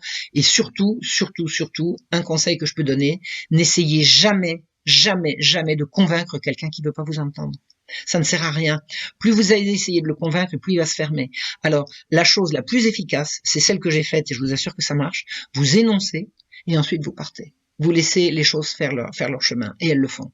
Il y a des gens qui sont revenus plus tard me dire tu m'as ouvert les yeux, je voulais pas le croire, et puis maintenant je comprends. Vous savez, l'essentiel du combat, de mon combat, c'est comme ça que je le vois, parce que je fais rien d'autre que ça, hein, c'est chercher la vérité, une fois que je l'ai trouvée, la dire, c'est tout. Et je pense que c'est ça qui fait avancer. Et si la vérité atteint de plus en plus de gens, ce qui est le cas en ce moment, chacun, en fonction de ce qu'il est, en fonction de ce qu'il sait faire, en fonction de ce qu'il peut faire, va pouvoir avancer et faire avancer la conscience collective. Tout le système a fonctionné sur le mensonge. Tout le système a fonctionné sur le mensonge. Parce que c'est la vérité qui nous libérera. Et on peut mentir toute la vie à une personne. On peut mentir une fois à tout le monde, mais mentir tout le temps à tout le monde, ça ne peut pas marcher sur la durée. Et à l'heure actuelle, le système qui a menti pendant toutes ces années à tout le monde ne peut plus s'en sortir. Ils sont obligés d'empiler mensonge sur mensonge, et ça n'est plus possible. Or, la vérité, elle trouve toujours son chemin. Je vais vous donner une image. Je l'ai déjà expliqué, mais je vais la redonner, c'est le moment. La vérité, c'est comme l'eau qui serait enfermée dans une citerne. Vous avez une grosse citerne qui est extrêmement solide, qui est bétonnée, qui est goudronnée, elle est absolument étanche de partout, sauf un petit trou d'épingle, tout petit, qui est dessous. Eh bien, si la citerne est gigantesque, énorme, et qu'elle est complètement étanche, mais qu'il y a un seul petit trou d'épingle, à un moment ou à un autre, elle sera vide. Parce que toute l'eau va passer par le trou d'épingle qui, de toute façon, petit à petit, va s'agrandir et l'eau s'échappera. Vous pensez bien que les failles de ce système de mensonges, elles sont beaucoup plus grandes maintenant qu'un trou d'épingle. Et la vérité est en train d'envahir le monde. La vérité est en train d'envahir le monde. Nous sommes en train de gagner. Alors, c'est pas le moment d'arrêter de se battre. Au contraire, il faut être de plus en plus nombreux à se battre pour dire la vérité. Des gens se mobilisent pour donner des explications, pour traduire des textes, pour relayer. C'est merveilleux, c'est une véritable, il y a une espèce de coalition du bien qui est en train de se constituer, qui est en train de se mettre en place et qui va nous permettre de nous libérer de cette hydre abominable qu'est la pédocriminalité de réseau qui enserre le monde entier. Et tout le mal qui se fait à l'heure actuelle par le monde passe par ces réseaux pédocriminels, parce que par le chantage à la révélation de crimes, les pédocriminels tiennent la plupart des puissants de la planète. Je vous ai expliqué que le roi Louis XV aimait bien les petites filles. Eh bien, le roi Louis XV a raté de multiples occasions de faire valoir son autorité là où elle aurait été indispensable s'il n'avait pas été tenu par le chantage à la révélation de ses mœurs. C'est exactement la même chose avec les puissants de ce monde. N'importe quel homme politique très très haut placé est nécessairement passé à un moment ou à un autre par des compromissions qui font qu'on le tient. Donc, tout ça va s'effondrer.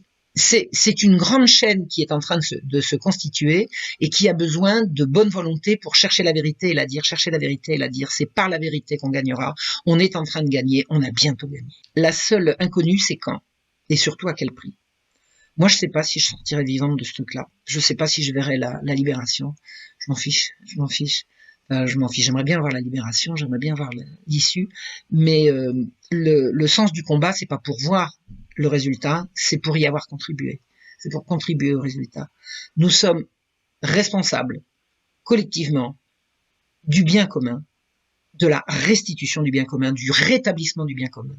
Et pour cela, il faut protéger d'abord les enfants, ensuite les femmes, et en même temps les hommes, en même temps que les femmes, les hommes. Les hommes qui sont à l'heure actuelle horriblement maltraités, je veux dire, les hommes sont considérés comme des salauds, comme des violeurs, comme des cogneurs, enfin c'est épouvantable, il faut absolument arrêter cette guerre des sexes, il faut que les femmes redeviennent des femmes, que les hommes redeviennent des hommes, et que les enfants redeviennent des enfants, il faut réhabiliter la famille dans ce qu'elle a de plus beau, de plus protecteur, de plus merveilleusement humain que ce système pédocriminel fait tout pour détruire. Donc, même si on n'est pas là pour le voir, je sais que la victoire sera à nous, et que quand les réseaux pédocriminels seront tombés, et je pense que c'est en cours. Je pense que la France sera un des derniers pays à tomber, parce que c'est certainement un des plus compromis. C'est une horreur ce qui se passe en France. Quand on aura gagné ce combat-là, on aura tout gagné. Ça sera fini. Ça sera fini. On pourra recommencer à vivre bien. Je sais pas si ça sera pour moi. En tout cas, ça sera pour les générations futures. Haut les cœurs.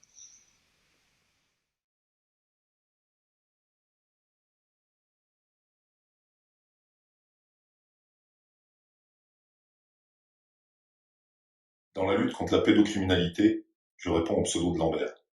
Mais avant tout, je suis père de 4 enfants et même grand-père d'une magnifique petite fille. Depuis de très longues années, je combats ces assassins d'enfance. Et depuis quelques mois, j'ai fondé l'Argustine. Elle-même divisée en plusieurs équipes qui travaillent sur les réseaux sociaux. Notre premier boulot est de créer des enfants virtuels pour faire barrière entre les gosses innocents et les pédophiles. Ensuite, nous constituons des dossiers sur leur identité présumée, puis nous prenons contact avec les forces de l'ordre pour qu'ils puissent être présentés à un magistrat. Et c'est là que ça coince parfois. Certains représentants de la justice sont-ils corrompus?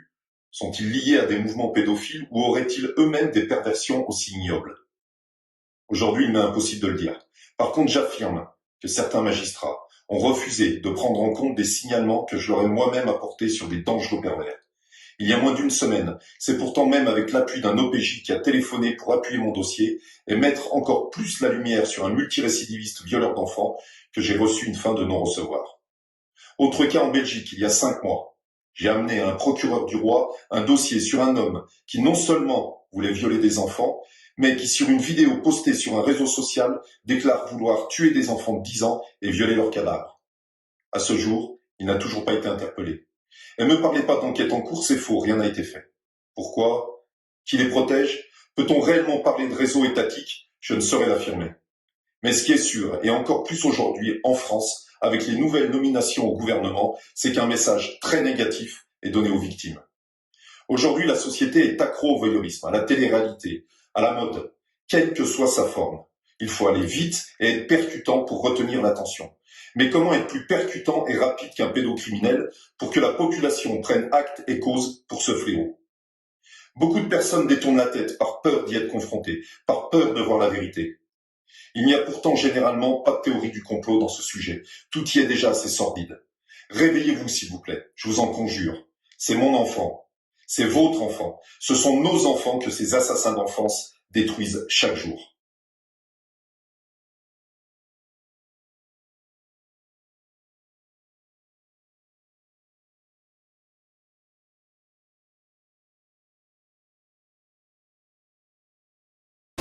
Je suis Ariane Biran, normalienne, psychologue clinicienne, docteur en psychopathologie. J'ai passé des années à étudier les pathologies du pouvoir et à les analyser, que ce soit auprès des victimes en cabinet, harcèlement, manipulation, ou des organisations du travail dans les entreprises. J'ai écrit de nombreux livres sur le sujet. J'ai notamment fait une longue investigation ayant abouti à un livre en 2017, L'imposture des droits sexuels, au sujet des droits sexuels des enfants, un double paradoxe car le droit ne peut concerner la jouissance sexuelle sinon pour la limiter et non pas l'encourager, et car les enfants doivent être absolument protégés de tout éveil sexuel prématuré entravant leur bon développement psychologique. Je suis sensible à la protection des plus vulnérables depuis mon enfance passée dans une cité de Seine-Saint-Denis. Ma première prise de conscience forte fut dans ma pratique professionnelle en cabinet auprès des enfants, car je suis psychologue pour enfants au départ en me heurtant à des obstacles inouïs. Dans des signalements pour enfances transgressées, des calomnies institutionnelles, des freins de toutes sortes, puis parfois des menaces, je constatais des choses bizarres, comme des enfants remis entre les mains de leurs agresseurs après un signalement, contre tout bon sens, avec une exclusion du psychologue suivant l'enfant. Et c'était assez systématique. Ensuite, j'ai échangé avec des collègues et j'ai découvert l'autre face de la médaille. Puis j'ai fait mes propres recherches, entendu beaucoup de patients adultes également témoigner de l'ampleur des transgressions sexuelles infantiles. Pour moi, c'est le problème numéro 1 de notre société et le plus tabou, d'ailleurs. En fait, je crois que presque tout le monde a été soit victime, soit témoin dans son enfance à des degrés divers. De l'exhibitionniste au professeur transgresseur, du voyeurisme dans une cabine de piscine au viol et à l'inceste. Enfin, je me suis dédiée à cette recherche approfondie sur les droits sexuels des enfants, ce qui m'a menée à découvrir les ramifications peu cachées des lobbies pro-pédophiles, le travail de la professeure américaine Judith Reisman sur Kinsey, et à comprendre qu'il existe véritablement un plan mondial pervers mené depuis des décennies pour sexualiser précocement les enfants et ligoter les mains de leurs protecteurs. J'ai rencontré beaucoup d'obstacles, des représailles, des calomnies, des atteintes diffamatoires, de la censure, des tentatives de hacking, des soucis d'ordre administratif et juridique, et aussi l'ostracisme, pour dire les choses telles qu'elles sont. Chez les gens, entre guillemets, normaux, il s'agit déjà de faire taire car le déni est immense. Sinon, cela supposerait de mettre le projecteur sur ses propres expériences infantiles, encore une fois de témoins ou de victimes à des degrés divers de l'intrusion dans l'intimité. Surtout, dès que l'on évoque l'existence de lobbies pro-pédophiles derrière les droits sexuels, c'est la levée de bouclier. Or, ces lobbies sont clairement identifiables. Leurs racines remontent à Kinsey et à Sieckus, son organe de pédagogie sexuelle, promu aujourd'hui par l'OMS. Beaucoup sont dans le déni, mais la plupart ont aussi peur des représailles. Certains professionnels sont infiltrés et complices. Les lobbies fonctionnent par infiltration et toile d'araignée dans toutes les sphères de la société. On peut aussi tenter de vous affilier à des gens ou des mouvements peu recommandables pour vous faire perdre toute crédibilité ou vous délégitimer sur simple fausse réputation. Je pense que pour moi, le point d'achoppement de la prise de conscience fut mon propre parcours initiatique personnel de la rencontre avec des patients aux prises avec des réseaux pédophiles, qu'il s'agisse de parents ou d'enfants, mais aussi avec des collègues, notamment sur l'affaire Outreau qui fut un révélateur pour moi. Je renvoie au travail de Jacques Thomay et à celui de Marie-Christine Grison notamment. Par ailleurs, j'ai entendu des pseudo-experts tenant des propos pro-pédophiles, pro-sexualisation de l'enfant, sans aucune validité scientifique. J'ai lu des rapports d'experts, mettant en cause le parent protecteur, par exemple le diagnostiquant, sans jamais l'avoir rencontré dans un rapport destiné à la justice. J'ai entendu des professionnels niant la réalité des traumatismes subis, et même les recherches sur le traumatisme lui-même, et j'ai identifié certaines idéologies non scientifiques qui pénètrent dans les formations et institutions telles que les enfants menteurs ou les faux souvenirs utilisés pour faire taire les victimes. En clair, j'ai découvert à la fois l'infiltration et l'omerta régnant sur le sujet, ainsi que le bannissement réservé à celui qui ose en parler. La corruption est pour moi inhérente à la politique actuelle. Je veux dire par là que, et Platon nous le disait déjà il y a fort longtemps, pour accéder au pouvoir, il faut aimer le pouvoir. Et ce point-là doit à la base nous rendre suspicieux envers tous ceux qui exercent le pouvoir. Mais je sais de source sûre qu'aujourd'hui, il existe un système de cooptation au pouvoir et que si vous ne vous y soumettez pas, il est difficile d'y parvenir. La corruption peut être un moyen de pression exercé sur les politiques eux-mêmes et rien de tel pour cela que de leur faire développer des penchants pervers. Disons que c'est une jonction, sans doute, de penchants pervers existant souvent chez les passionnés du pouvoir et d'un système visant à favoriser ces penchants pour les soumettre. Je ne crois pas aujourd'hui à des politiques qui seraient réellement libres. À minima, je pense que pour parvenir au pouvoir, il faut se taire sur un certain nombre de choses et accepter de se compromettre. Je pense aussi que certains doivent savoir que s'ils parlent, ils sont morts. Après, c'est le principe de la toile d'araignée qui se tisse, invisible dans la société et que pratiquent les sectes qui pénètrent l'espace social pour y insuffler des idées malsaines et des théories perverses banalisant la sexualité entre enfants et adultes. En justice, on peut discerner la corruption aux avocats qui refusent de défendre tel dossier par peur, mais également aux résultats des jugements ou encore à la perte des dossiers. Les condamnations envers les pédophiles sont généralement très faibles et les victimes sont très culpabilisées. On a eu des exemples récents d'une jurisprudence très complaisante envers les transgresseurs. Dans les cas de dénonciation de viol ou d'attouchement de la part du parent protecteur, la plupart du temps, tout se retourne brutalement et l'enfant est confié aux parents transgresseurs sans aucune instruction sérieuse. C'est la grande majorité des dossiers que je vois circuler qui sont comme cela. Il faut vous informer sérieusement. Protéger les enfants, c'est protéger l'avenir de notre humanité. Oui, il existe de grands psychopathes et pervers, et oui, ils violent des enfants, les torturent, les tuent, font du trafic humain et du trafic d'organes sur ces enfants, entre autres joyeusetés, et ces détraqués œuvrent de concert. Et souvent, ce sont des personnes à des postes de pouvoir qui utilisent le pouvoir pour abuser et cacher leurs horribles forfaits, et que le pouvoir a corrompu dans le même temps. Nous avons besoin de votre prise de conscience.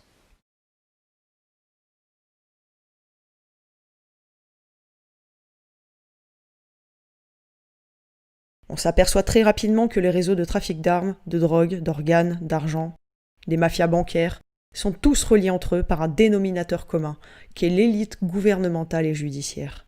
Nous pourrions presque expliquer que tous ces réseaux ne sont en fait qu'un seul et unique, géré de près ou de loin par les gouvernements et les services secrets de tous les pays de cette planète. Les preuves sont là, les papiers officiels aussi, et pourtant, le système parvient à persuader la masse endormie que ce n'est qu'une illusion. Et derrière les pseudo-affrontements médiatiques et géopolitiques mettant en scène des divergences entre divers pays, divers castes, divers partis politiques, derrière le rideau, tous se retrouvent pour continuer à faire perdurer l'omerta de ces trafics nauséabonds dont la population semble, dans sa majorité, avoir accepté comme une réalité non modifiable. Pourtant, c'est faux. Nous sommes nombreux à s'affirmer prêts à nous sacrifier pour un changement nécessaire. Mais nous avons besoin de vous et de votre réveil. Il n'est plus question de complotisme. Ce sont des faits. Il vous suffit juste de chercher, plutôt que de croire bêtement à votre télé. Retirez ces œillères et rejoignez-nous. Rejoignez-nous tous. Un réveil international s'opère depuis quelque temps. À vous de rejoindre le combat pour pouvoir un jour dire à vos petits-enfants, vers les années 2020, une grande révolte éclata et j'en faisais partie, plutôt que de dire « Désolé, je suis navré, mais à l'époque, je n'y croyais pas. On disait que c'était du complotisme, alors je n'ai rien fait. » La guerre est proche, très proche. Soyez du bon côté. Viol d'enfants ? À quand la fin du silence ? Stoppons les réseaux pédophiles. Stoppons les réseaux pédophiles. Stoppons les réseaux pédophiles. Stoppons les réseaux pédophiles. Stoppons les réseaux pédophiles. Stoppons les réseaux pédophiles. Stoppons les réseaux pédophiles. Stoppons les réseaux pédophiles.